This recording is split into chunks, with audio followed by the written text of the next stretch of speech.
Hola, ¿qué tal? Bienvenidos a Alcanzando el Conocimiento, una herramienta vital. Nos encontramos con el doctor Alberto Berjovsky Solá. Él es doctor en matemáticas. ¿Cómo estás?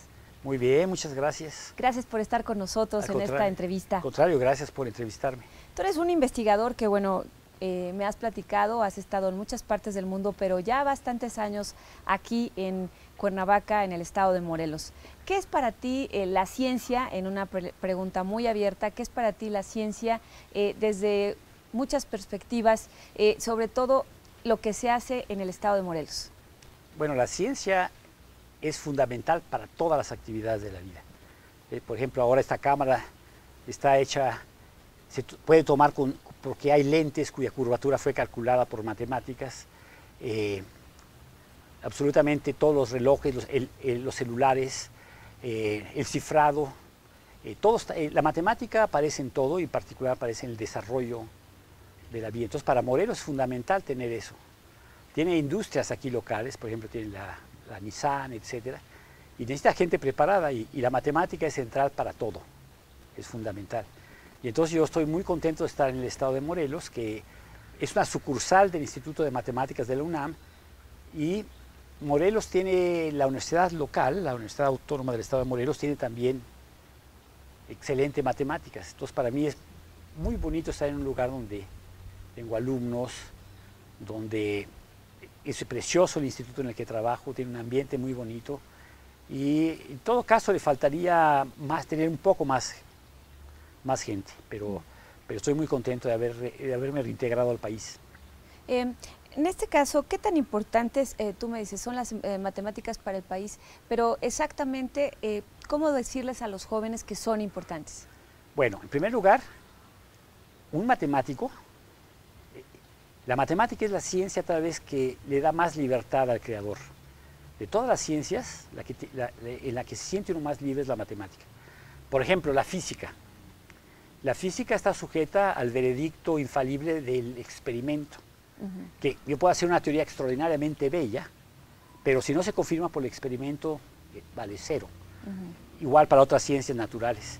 Entonces, la única obstrucción para crear matemáticas es no violar la verdad. Es decir, no violar, estar siempre coherente con los axiomas, etc. Y eso hace que sea, de todas las ciencias, la que da más libertad creativa. Por el otro lado, permite, se utiliza en absolutamente todo. Pero debo hacer notar que al matemático no le gusta pensar que su matemática es una ciencia de servicio. Está mal entendido. Es una ciencia per se. La crea uno por ella misma. Y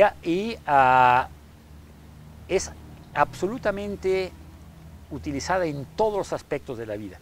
Una frase que me gusta mucho decir y la repito es que la matemática es omnipresente pero invisible. La gente pregunta, bueno, ¿y qué hay la matemática qué? Por ejemplo, imagínense una situación de una persona que pregunta para qué sirve la matemática mientras está viendo un partido de fútbol de la Copa del Mundo en Sudáfrica. ¿Y para qué sirve? Entonces le pudieron contestar, bueno, ¿cómo es que estás viendo esa Copa del Mundo? Ah, por satélite. Ah, por satélite. ¿Y quién calculó la órbita del satélite? Pues no es... Alguien tuvo que haber calculado con absoluta precisión la órbita del satélite para que tú puedas gozar de esta televisión y está fantástico. Y por ejemplo, me pregunta, ¿y para qué sirven los objetos geométricos, las figuras? El dodecaedro, el icosaedro, el tetraedro, el cubo. Y entonces podía contestar de manera muy pragmática, a ti que te encanta el fútbol, pues mira, si no conoces el dodecaedro que tiene 12 caras pentagonales, jamás podrás construir una pelota de fútbol. Entonces tú que eres tan pragmático y crees que las matemáticas no sirven para nada, las estás utilizando en todos los aspectos de tu vida. Estás hablando cuando tomas tu celular y marcas un número. Si no hubiera una manera de codificar toda esa infinidad de números que circulan en las redes, que no haya traslape entre dos, etcétera, sería imposible, ¿no? Y tú mismo tomas, te encanta ver un buscador, y entonces tomas la computadora y pones en un buscador, por ejemplo, Google, pones algo y te maravillas de que instantáneamente aparece una lista inteligente de 4000 cosas de las que estás buscando. ¿Y cómo crees que se hace eso? ¿Al azar? No, algoritmos matemáticos increíblemente sofisticados que hacen que esto de la vida cotidiana lo utilices. Ahora lo da uno por un hecho, pero es algo increíblemente importante y sofisticado. Y de hecho un país puede ser analfabeta en ciencia, analfabeta en informática. O sea, ya hay el grado de analfabetismo, podría decir, es el alfabetismo usual, es decir, del abecedario, saber leer, funcional, y el otro, conocer toda la tecnología, todo eso. Ahora, para casi todo se necesita un mínimo de conocimiento matemático. Y está a la base del desarrollo de cualquier país. Tan es así que China, por ejemplo, invierte una cantidad increíble, superior a Estados Unidos per cápita, en ciencia. Y los resultados los vemos. ¿Cómo los vemos? En cualquier mercado. La gran mayoría de los productos son chinos, ¿no? Entonces quiere decir que un país que no apoya la matemática está decididamente, su futuro será el fracaso. Brasil es otro ejemplo de un país latinoamericano que nos ha rebasado muchísimo. Se ha impulsado muchísimo la ciencia. Bueno, a mí me da un gusto, recientemente una noticia de la presidenta de Brasil, donde está contentísima porque Petrobras dona un porcentaje de la ganancia petrolera, no a pagar a los líderes de sindicatos brasileños, sino para apoyar la ciencia, para la educación, y es algo extraordinario que sería digno de imitar de otros países, claro, incluyendo el nuestro. Entonces quiere decir que es muy fácil convencer que la matemática es central en todas las actividades de la vida. Y la frase que yo digo, aquello de que es omnipresente pero invisible, es porque la matemática está presente en todo lo que los objetos, los algoritmos que usamos, lo damos como cotidiano, ¿no? El tomar un teléfono y hacerlo así, etc. Y invisible porque la gente no ve la creación. Las personas piensan que en la matemática todo está hecho, que es una ciencia estática, sin saber que es como otras ciencias donde se conoce poquísimo y queda todo un mundo gigante por descubrir. Pero la gente, ¿pero qué hay de nuevo? ¿Qué no saben ya todo? Sabemos sumar, multiplicar, cálculo diferencial. Les da la impresión errónea que todo está hecho. Completamente falso, es completamente falso, ¿no? ¿Qué relación? ¿Cómo? ¿Qué relación tiene el nivel de matemáticas que tiene un país con su nivel socioeconómico? Muchísimo, directamente. Hay una correlación directa. Los países más desarrollados, con mejor nivel de vida, con mejor calidad de vida, son al mismo tiempo los países que tienen mejor nivel de matemáticas en particular, de ciencias en general. Y eso, por ejemplo, si toma una revista como The Economist, por ejemplo, la última página tiene estadísticas, o estadísticas de la ONU, para ser más imparcial. Entonces ve uno Noruega, Canadá, Suecia, Francia, Estados Unidos, Japón, y la correlación es directa. Y China ahora está. Y de países de la América Latina, Brasil es el ejemplo, el cual siempre lo ponemos como ejemplo los mexicanos, como una especie de paradigma, porque es un país similar al nuestro, aunque mucho más poderoso. Mucho más grande. Mucho más grande, con agua, con más recursos que nosotros. Y digo el agua porque es central el agua. Y entonces hay una correlación directa entre desarrollo, calidad de vida y apoyo a la ciencia. Y en particular las matemáticas. Las matemáticas es una... Si no hay matemáticas, el resto de las ciencias no funcionarían. La genética, de hecho, a nivel de... No solo la estadística, sino todo. Por ejemplo, el DNA es una doble hélice. Entonces, por ejemplo, hay una teoría matemática que es la teoría de nudos, que parece la cosa más inútil del mundo. Y sin embargo, no, el DNA, la forma como está enrollada, se llama en inglés coiling y supercoiling, torcida o supertorcida, tiene que ver con la vida misma, ¿no? Es interesante, ¿no? Cómo se decodifica el DNA, etcétera, es matemática profunda, ¿no? Y entonces podríamos decir que los países más pobres son los que menos enseñanzas de matemáticas tienen. Hay una correlación, sí. pero hay que tomarlo con cuidado esa afirmación. Tiene que ver con pobreza, pero también tiene que ver con voluntad política de los gobiernos. Por ejemplo, voy a dar un ejemplo concreto. Polonia es un país no muy rico, que desarrolló matemática bastante, por estar en el centro de Europa, por haber apoyado. Y luego países que no son muy ricos del este, tienen matemática extraordinaria. No son muy ricos en el sentido de exceso del capitalismo. No tienen 3 automóviles, no tienen... Pero, por ejemplo, países como Hungría, Polonia, Rusia, que son países... Digo, Rusia es una potencia, ¿no? de tamaño y todo. Pero sí, países pobres, si son miserables, no. O sea, no podemos pensar a Haití haciendo matemáticas sofisticadas, ¿no? Pero sí, por ejemplo, podemos pensar en países, por ejemplo, Perú está empezando a crecer en matemáticas, Centroamérica también, etcétera. En este caso, por ejemplo, América Latina, América del Norte, bueno, América Central, donde nos encontramos, ¿cómo puede las matemáticas ser una herramienta fundamental para todos estos países en vías de desarrollo? Bueno, por ejemplo, se habla muchísimo de qué queremos nosotros, ser maquiladores. Por ejemplo, si queremos hacer eso... Entonces, en los 90 eso quisieron. Pero entonces aprende uno poco, aprende a atornillar una pantalla. Y entonces México, primer productor de pantallas del mundo. ¿Qué quiere decir eso? ¿Las inventamos nosotros, las desarrollamos nosotros? No. Entonces, para realmente poder hacer, crear empleos que paguen y todo eso, es necesario tecnología, es necesario saber. Sería mejor que México hubiera diseñado la forma de hacer pantallas. Le doy un ejemplo concreto. Embraer, Brasil, una empresa extraordinaria, porque va a una aduana. Cualquier vuelo chico ahora en México toma un avión de Embraer. ¿Embraer? Sí. Compra, o sea, hecho en Brasil. Es la empresa aérea nacional de Brasil, que es extraordinaria. Y entonces cuando veo eso, ¿cómo me gustaría a mí que hubiera Mexicair? Pero eso, si no se estudian matemáticas y ciencias, es imposible. Es absolutamente imposible tener una industria poderosa y por lo tanto salarios bien pagados sin ciencia, es imposible.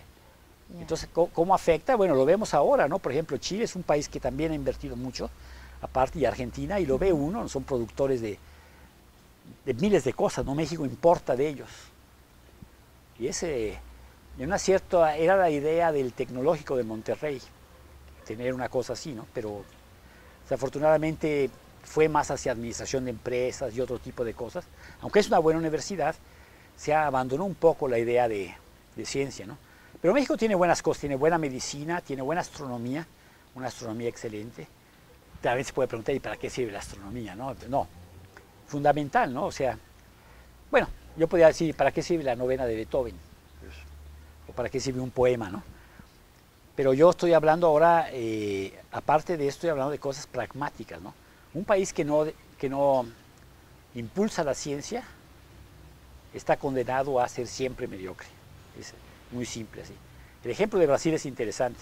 El ejemplo de Brasil, por ejemplo, ahora que está la reforma energética, etcétera, Petrobras es una compañía excelente. Independientemente, no discutamos si se privatiza, ¿no? Estoy hablando tecnológicamente. Para extraer el petróleo a alta profundidad, para todos los procesos de petróleo es necesaria una ciencia sofisticadísima, que México tenía porque existía el Instituto Nacional del Petróleo y se creó cuando se expropió el petróleo. Teníamos los ingenieros mexicanos, nosotros mismos extraíamos el petróleo, etc. Y por alguna razón históricamente el Instituto del Petróleo, muchas instituciones por decisiones políticas equivocadas, yo pienso, se fueron acabando. Y entonces, por ejemplo, vamos a dar un ejemplo directa a la pregunta. Lázaro Cárdenas crea el Instituto Politécnico Nacional en los años 30 o 40. ¿Y qué ocurre con eso? Que México sube, empieza a tener ingenieros extraordinarios, construimos nuestras propias carreteras, no nos las construyen otro país. Tenemos nuestras industria eléctrica nacional. Es extraordinario, lo que produce el Politécnico fue fantástico. Y lo mismo en la universidad, ¿no? una medicina de altísimo nivel, ¿no? Cardiología estupenda. Y es nuestro, no tenemos que importarlo. Creo que es increíblemente fácil demostrar que si no se apoya la ciencia, si no hay ciencias, se condena a la mediocridad económica, a un nivel de vida no bueno, etc. Doctor, tú has dado clases mucho tiempo. Sí. Fuiste estudiante también. También, sí. ¿La enseñanza de las matemáticas es complicada, es compleja o no es la adecuada? No, es compleja y requiere de gente muy dotada, porque de cómo se enseñan las matemáticas a nivel medio, depende si estudian o no matemáticas. Entonces a ese nivel es importantísimo. Y desafortunadamente toda la educación en México, de la cual no quiero hablar, ha sufrido muchísimo por diversas razones, de cuyo nombre, con algunas personas de cuyo nombre no quiero acordarme, como decía Cervantes, y México ha sufrido eso, obviamente. Pero afortunadamente hay focos importantes, como la universidad, el Politécnico, etc. Y por ejemplo, dentro de las muchas malas noticias hay una buena. México quedó en un lugar excelente en la Olimpiada de Matemáticas el año pasado. Quedó en el lugar 17. Que no subió al podio, es completamente equivocado. Hay 10 países que son países profesionales de las matemáticas. En entrenar a la gente a que es como los atletas en la época de la Unión Soviética, pues van a ganar, ¿no? O ahora China, ¿no? Bueno, pero si quita uno de esos países, México superó a Francia, superó a Italia, fue impresionante y quedó en lugar 17 y el siguiente fue Perú en el 35 y Brasil 50. Y entonces estos jóvenes mexicanos son brillantísimos y es producto de equipos pequeños, ¿no? Hay, por ejemplo, el CIMAT en Guanajuato, el Centro de Investigaciones en Matemáticas, el CIMBESTAF, son pequeños focos. Pero México realmente debería tener masivamente una educación donde se enseñara matemáticas extraordinarias. Pero ¿qué vamos a hacer con un libro gratuito que tiene más de 100 faltas de ortografía? Y errores garrafales en lo que concierne la enseñanza de las matemáticas. Entonces México debe tomar una actitud, debemos reflexionar en eso, los gobiernos deben hacer una reflexión profunda sobre la educación, etc. Pero espero que te haya convencido que la matemática es fundamental. Se puede demostrar, es una correlación directa. Basta ver cualquier estadística de las Naciones Unidas para ver buena ciencia igual a buena calidad de vida, etcétera, ¿no? Entonces, ¿México no está tan mal en matemáticas a nivel de los alumnos? Los alumnos son buenos. México era excelente. Latinoamérica ahora está, yo diría, está abajo de Brasil, pero es más grande Brasil, todo eso. No está tan mal al nivel ese aislado universitario, que no es elitista, no lo confundamos.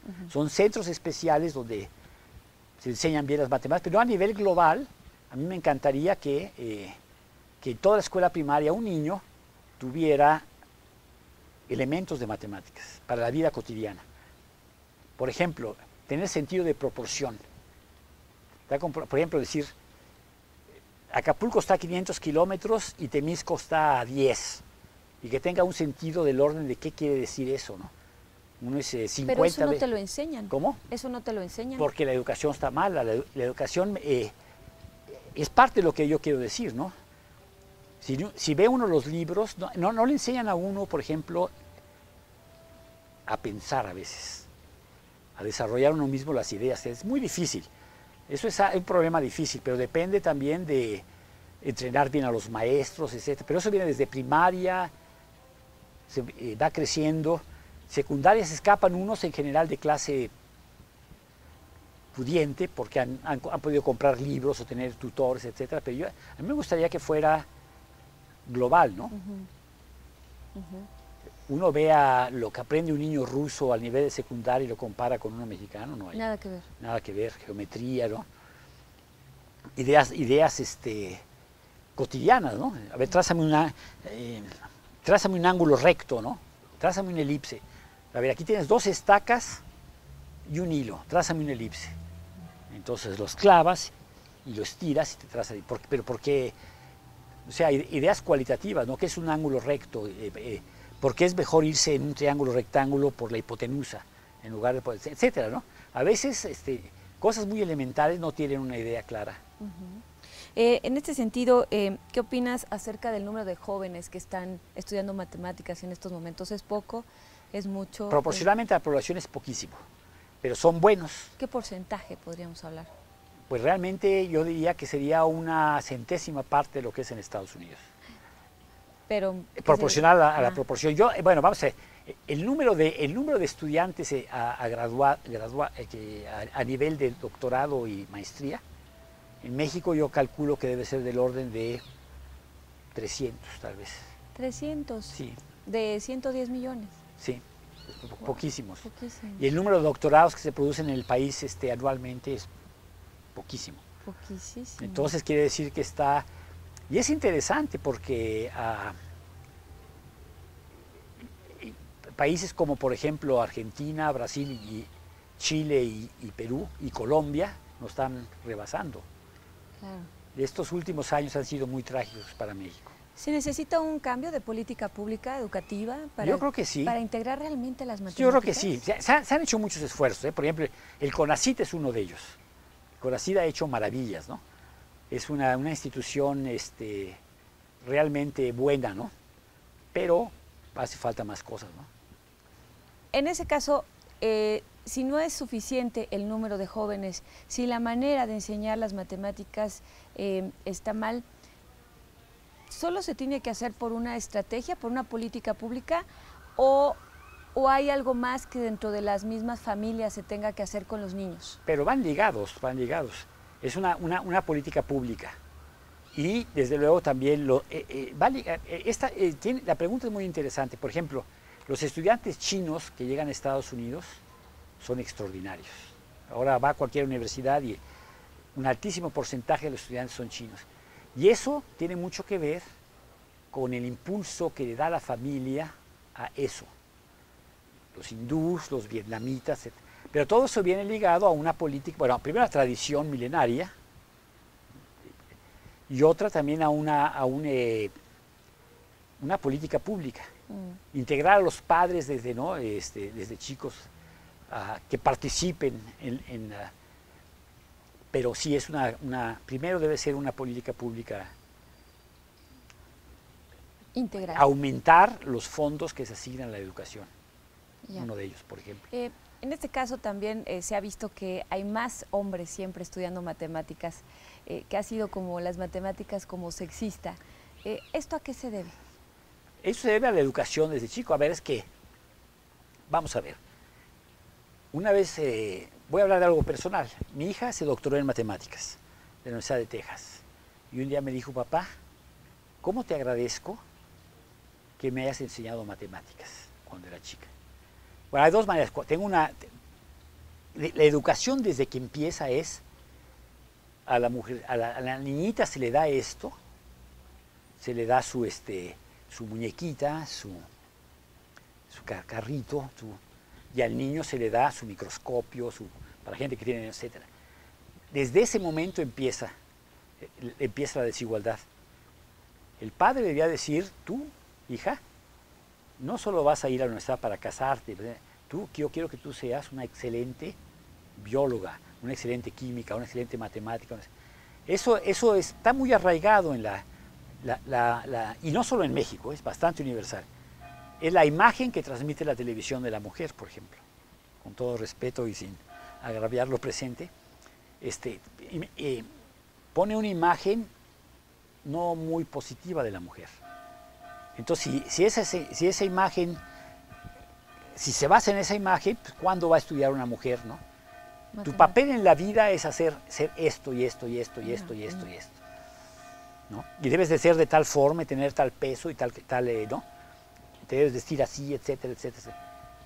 Esa es Entonces, eso es consecuencia global, no es nada más de las matemáticas, es el comportamiento global. Y si en las familias, y lo digo por mi hija porque me causó una alegría que pues tengo sexismo que viene de que mi abuelita me hacía mi desayuno y yo no hacía, o sea, no era por ser sexista, no, y para mí me levantaba mi abuelita me levantaba o mi mamá me daba de comer, etcétera, ¿no? Tener ropa limpia era abrir el cajón. Me dio mucho gusto que a pesar de esto yo influí en mi hija a que realmente hiciera ciencia, ¿no? Y eso realmente me tocó el corazón, ¿no? Entonces doctoró en matemáticas y ahora vive en Austin, Texas, pero está súper contenta, ¿no? Y entonces eso viene de ahí. Puedo citar tantas familias que veo, el niñito hace esto y la niñita hace esto. No, hace algo que es femenino y el hombre sabe, no, esto es para el niño, ¿no? Toma tu equipo de química, hijo.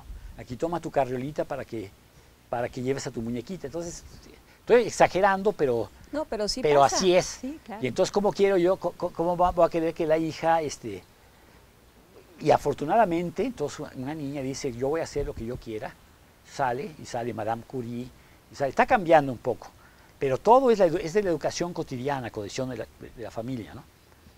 Yeah. El día en que diga, hija, yo quiero que deja tu muñequita y toma tu equipo de química, haz un experimento, nada más no vayas a volar la casa.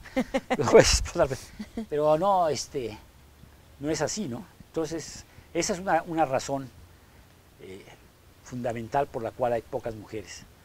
Yeah. Y aparte de los clichés y tonterías, la mujer no puede pensar. No puede pensar, y afortunadamente está cayendo, ¿no?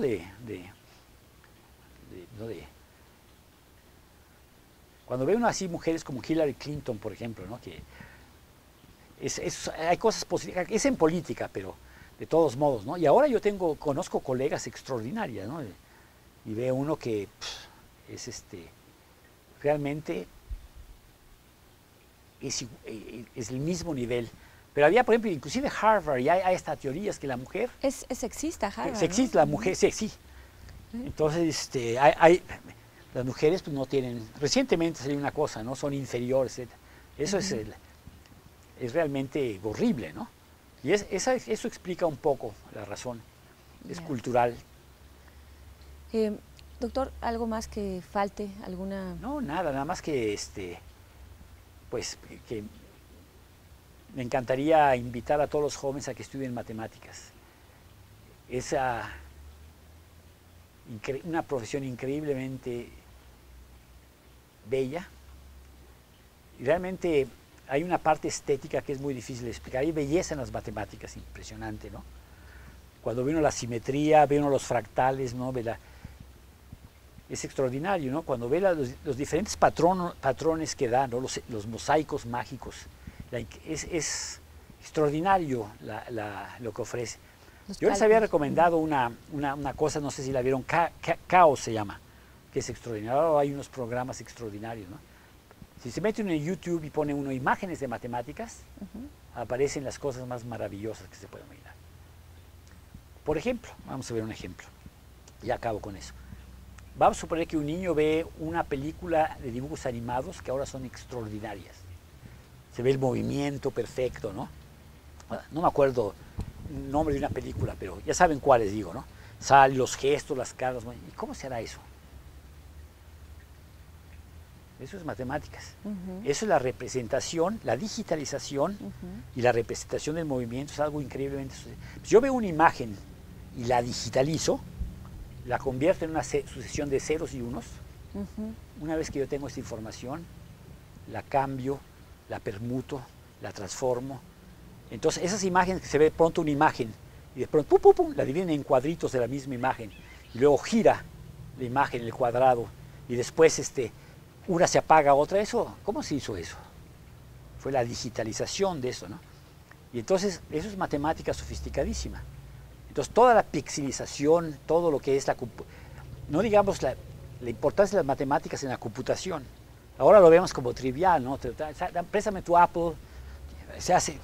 Todo eso es pero está escondido, la gente no se da cuenta que atrás de todo eso hay matemática, ¿no? Yeah. Y Es como en mi época, cuando había un aparato, decía, ¿cómo funciona eso? Es eléctrico. Ah, como si eso lo explicara todo, ¿no? Así me pasaba a mí, ¿no? Atrás de eso hay toda una cosa increíble, ¿no? ¿Y cómo decirle a toda la audiencia que las matemáticas no son difíciles? Ah, bueno, ahora tomando algunos cursos que se pueden tomar en línea, que son extraordinarios, nítidos, clarísimos.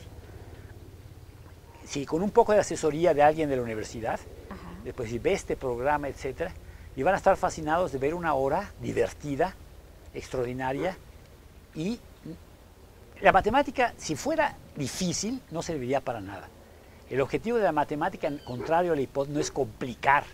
¡Wow! ¡Qué cálculo! No, no, no. Es simplificar. Para eso estamos aquí. Nos gustan los mejores teoremas, los mejores resultados son los que simplifican una situación, no los que lo vuelven difícil.